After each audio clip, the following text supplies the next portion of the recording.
जुलाई 2024। बाबा का साकार मुरली मधुबन। मीठे बच्चे सच्चे बाप के साथ अंदर बाहर सच्चा बनो, तब ही देवता बन सकेंगे। तुम ब्राह्मण ही फरिश्ता सो देवता बनते हो। आज का प्रश्न है, इस ज्ञान को सुनने व धारण करने का अधिकारी कौन? उत्तर, जिसने ऑलराउंडर पार्ट बजाया है, जिसने सबसे जास्ती भक्ति की है, वही ज्ञान को धारण करने में बहुत तीखे जाएंगे, उच्च पद भी वहीं पाएंगे। तुम बच्चों से कोई पूछते हैं, तुम शास्त्रों को नहीं मानते हो, तो बोलो कितना हमने शास्त्र पढ़े हैं, भक्ति की है, उतना दुनिया में कोई नहीं करता। हमें अब भक्ति का फल मिला है, इसीलिए अब भक्ति की दरकार नहीं। ओम शांति। बेहद का बाप बेहद के बच्चों को बैठ समझाते हैं। सभी आत्माओं का बाप सभी आत्माओं को समझाते हैं, क्योंकि वह सर्व का सतगति दाता है। जो भी आत्माएं हैं, जीव आत्माएं ही कहेंगे। शरीर नहीं तो आत्मा देख नहीं सकती। वह ड्रामा के प्लान अनुसार स्वर्ग की स्थापना बाप कर रहे हैं, परंतु बाप कहते हैं मैं स्वर्ग को देखता नहीं हूँ। जिन्हों के लिए है वही देख सकते हैं। तुमको पढ़ाकर फिर मैं शरीर धारण करता ही नहीं हूँ। ऐसे नहीं, जहाँ तहाँ मौजूद हूँ, सब कुछ देखते हैं। नहीं, बाप सिर्फ देखते हैं। तुम बच्चों को जिनको गुल गुल फूल बनाकर याद की यात्रा सिखलाते हैं, योग्य अक्षर भक्ति का है। ज्ञान देने वाला एक ज्ञान का सागर है, उनको ही सतगुरु कहा जाता है। बाकी सब है गुरु। सच बोलने वाला, सचखंड स्थापना करने वाला वही है। भारत सचखंड था, वहाँ सब देवी देवता निवास करते थे। तुम अभी मनुष्य से देवता बन रहे हो। तो बच्चों को समझाते हैं, सच्चे बाप के साथ अंदर बाहर सच्चा बनना है।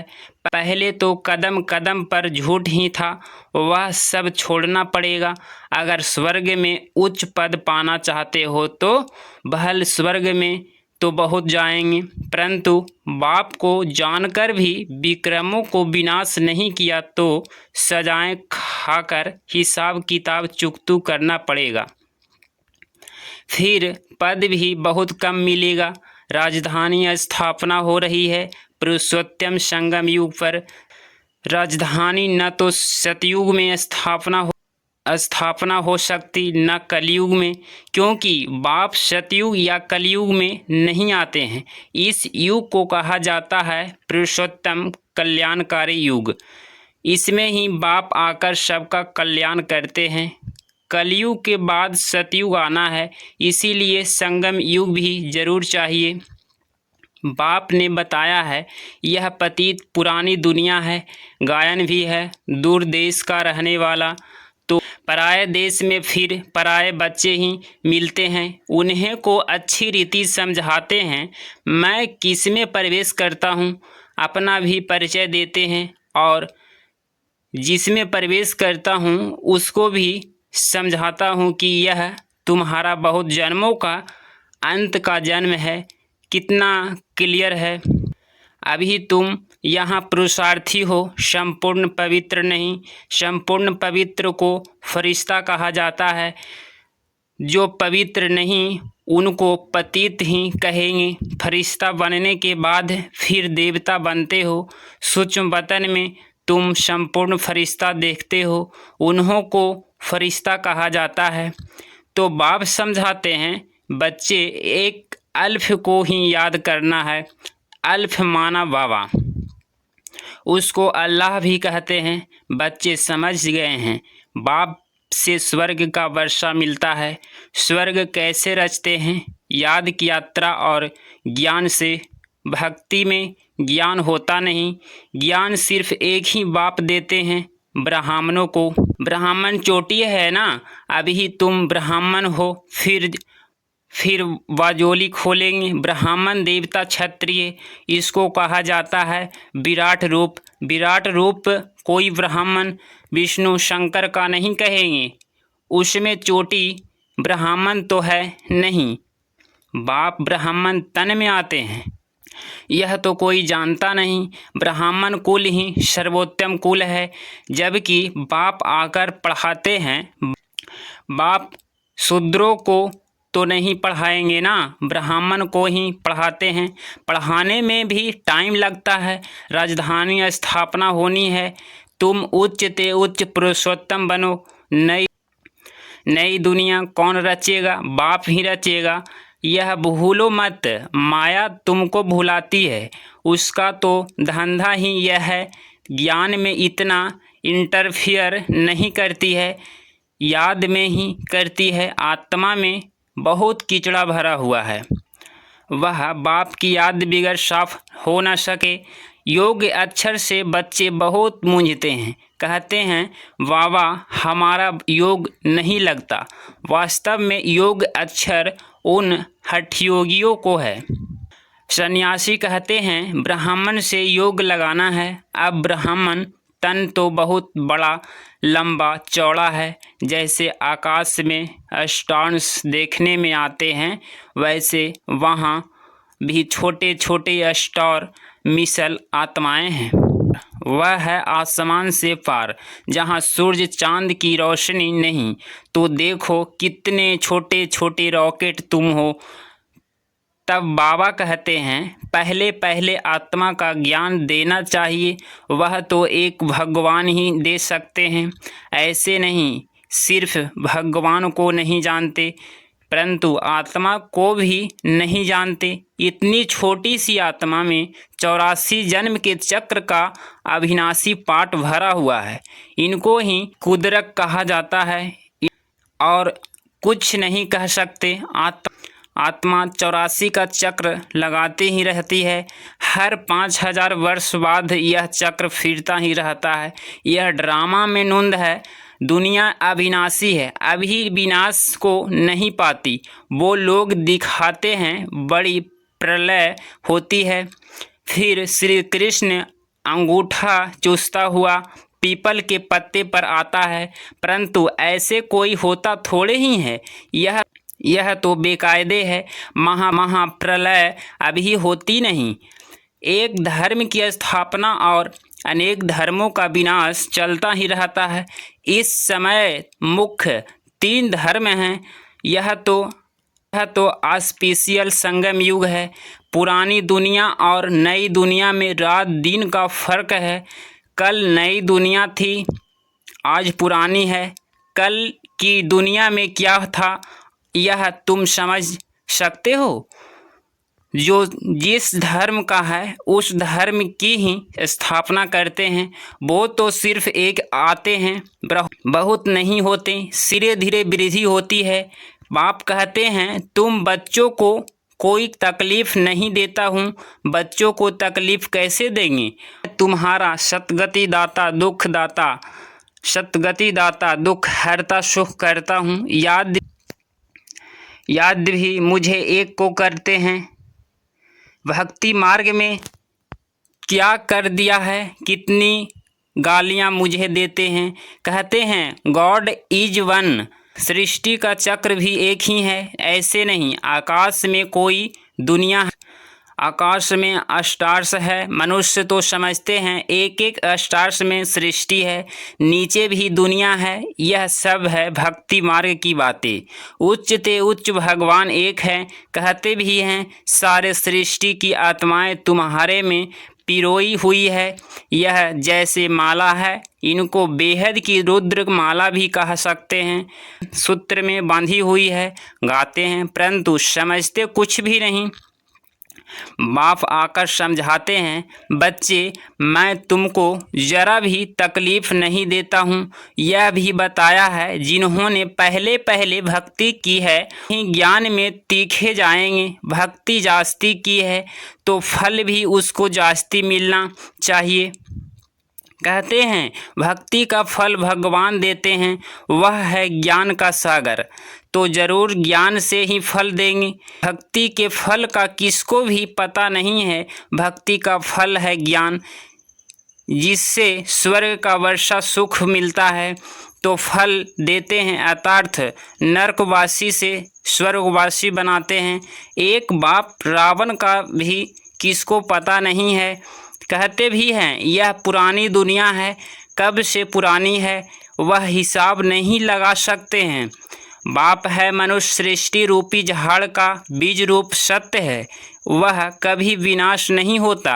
इनको उल्टा झाड़ कहते हैं। ऊपर में है आत्माएं बाप को ऊपर देख बुलाती है। शरीर तो नहीं बुला सकता, आत्मा तो एक शरीर से निकल दूसरे में चली जाती है। आत्मा न घटती न बढ़ती न कभी मृत्यु को पाती है। यह खेल बना हुआ है कि सारे खेल के आदि मध्य अंत का राज्य बाप ने बताया है, आस्तिक में भी बनाया है। यह भी बताया कि इन लक्ष्मी नारायण में यह ज्ञान नहीं है, वहाँ तो आस्तिक नास्तिक का पता ही नहीं रहता है। इस समय पर बाप ही अर्थ समझाते हैं। नास्तिक उसको कहा जाता है जो न बाप को न रचना के आदि मध्य अंत को न ड्यूरेशन को जानते हैं। इस समय तुम आस्तिक बने हो, वहाँ यह बातें ही नहीं, खेल है ना। जो बात एक सेकंड में होती है वह फिर दूसरे सेकंड में नहीं होती। ड्रामा में टिक टिक होती रहती है, जो पास्ट हुआ चक्र फिरता जाएगा। जैसे बायोस्कोप होता है, 2 घंटे या 3 घंटे बाद फिर वही बायोस्कोप हूबहू रिपीट होगा। मकान आदि तोड़ डालते हैं, फिर देखेंगे बना हुआ है, वही हूबहू रिपीट होता है। इसमें मुझने की बात ही नहीं। मुख्य बात है आत्माओं का बाप परमात्मा है। आत्माएं परमात्मा अलग रहे बहुकाल, अलग होती है, यहाँ आती है पाट बजाने। तुम पूरे 5000 वर्ष अलग रहे हो। तुम मीठे बच्चों को ऑलराउंडर पार्ट मिला है, इसीलिए तुमको ही समझाते हैं। ज्ञान के भी तुम अधिकारी हो। सबसे जास्ती भक्ति किसमें की है? ज्ञान में भी वहीं तीखे जाएंगे, पद भी उच्च पाएंगे। पहले पहले एक शिव बाबा की भक्ति होती है, तत्वों की भी भक्ति करते व्यभिचारी बन जाते हैं। अभी बेहद का बाप तुमको बेहद में ले जाते हैं, वह फिर बेहद के भक्ति के अज्ञान में ले जाते हैं। अब बाप तुम बच्चों को समझाते हैं, अपने को आत्मा समझ मुझ बाप को याद करो। फिर भी यहाँ से बाहर जाने से माया भुला देती है। जैसे गर्भ में पश्चाताप करते हैं, हम ऐसे नहीं करेंगे, बाहर आने से भूल जाते हैं। यहाँ भी ऐसे है, बाहर जाने से ही भूल जाते हैं। यह भूल और अभूल का खेल है। अभी तुम बाप के एडोडेंट बच्चे बने हो। शिव बाबा है ना, वह है सब आत्माओं का बेहद का बाप। बाप कितना दूर से आते हैं, उसका घर है परमधाम। परमधाम से आएंगे तो ज़रूर बच्चों के लिए सौगात ले जाएंगे। हथेली पर हिस्त सौगात में ले जाते हैं, सौगात में ले आते हैं। बाप कहते हैं सेकंड में स्वर्ग की बादशाही लो, सिर्फ बाप को जानो। सभी आत्माओं का एक बाप है। कहते हैं मैं तुम्हारा बाप हूँ, को समझाता हूँ। मुझे रथ तो ज़रूर चाहिए, रथ तो ज़रूर चाहिए। कोई महान का तो नहीं ले सकते। मनुष्य कहते हैं तुम ब्राह्मण को भगवान, ब्राह्मण को देवता कहते हो। अरे हम कहाँ कहते हैं? झाड़ के ऊपर एकदम अंत में खड़े हैं, जबकि झाड़ सारा तमो प्रधान है। ब्रह्मा भी वहाँ खड़ा है, तो बहुत जन्मों के अंत का जन्म हुआ ना। बाबा खुद कहते हैं मेरे बहुत जन्मों के अंत के जन्म में जब वानप्रस्थ अवस्था होती है तब बाप हैं जो आकर धंधा आदि छुड़ा 60 वर्ष के बाद मनुष्य भक्ति करते हैं भगवान से मिलने के लिए। बाप कहते हैं तुम सब मनुष्य मत पर थे, अभी बाबा तुम्हें श्रीमत दे रहे हैं। शास्त्र लिखने वाले भी मनुष्य हैं, देवताएं तो लिखते नहीं न पढ़ते हैं। सतयुग में शास्त्र होते नहीं, भक्ति ही नहीं, शास्त्रों में सब कर्म कांड लिखा हुआ है। यहाँ वह बात है नहीं। तुम देखते हो बाबा ज्ञान देते हैं भक्ति मार्ग में, तो हमने शास्त्र बहुत पढ़े हैं। कोई पूछे वेदों शास्त्रों आदि को नहीं मानते हो? बोलो, जो भी मनुष्य मात्र हैं उनसे ज़्यादा हम मानते हैं। शुरू से लेकर अव्यभिचारी भक्ति हमने शुरू की है, अभी हमको ज्ञान मिला है। ज्ञान से सतगति होती है, फिर हम भक्ति को क्या करेंगे? बाप कहते हैं बच्चे hear no evil see no evil. तो बाप कितना सिंपल रीति समझाते हैं। मीठे मीठे बच्चे अपने को आत्मा निश्चय करो, मैं आत्मा हूँ, वह कह देते अल्लाह हूँ। तुमको शिक्षा मिलती है, मैं आत्मा हूँ, बाप का बच्चा हूँ। यही माया घड़ी घड़ी भुलाती है। देह अभिमानी होने से ही उल्टा काम होता है। अब बाप कहते हैं बच्चे बाप को भूलो मत, टाइम वेस्ट मत करो। अच्छा, मीठे मीठे सिकिलधे बच्चों प्रति माता पिता बाप दादा का याद प्यार और गुड मॉर्निंग। रूहानी बाप की रूहानी बच्चों को नमस्ते नमस्ते। धारणा के लिए मुख्य सार पॉइंट नंबर 1, रचयिता और रचना के राज्य को यथार्थ समझ आस्ति बनना है। ड्रामा के ज्ञान में मूंझना नहीं है, अवधि को हद से निकाल बेहद में ले जाना है। पॉइंट नंबर 2, उच्च वतनवासी फरिश्ता बनने के लिए संपूर्ण पवित्र बनना है। आत्मा में जो कीचड़ा भरा हुआ है उसे याद के बल से निकाल साफ करना है। आज बाबा का मीठे वरदान, ईश्वरीय रस का अनुभव कर एक रस स्थिति में स्थित रहने वाली श्रेष्ठ आत्मा भव। स्पष्टीकरण, जो बच्चे ईश्वरीय रस का अनुभव कर लेते हैं उनको दुनिया के सब रस फीके लगते हैं। जब है ही एक रस मीठा तो एक ही तरफ अटेंशन जाएगा ना, सहज ही एक तरफ मन लग जाता है, मेहनत नहीं लगती है।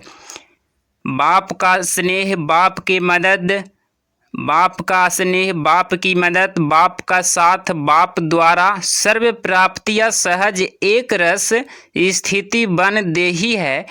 ऐसे एक रस स्थिति में स्थित रहने वाली आत्माएं ही श्रेष्ठ है। आज का स्लोगन, कीचड़े को समाकर रत्न देना ही मास्टर सागर बनना है।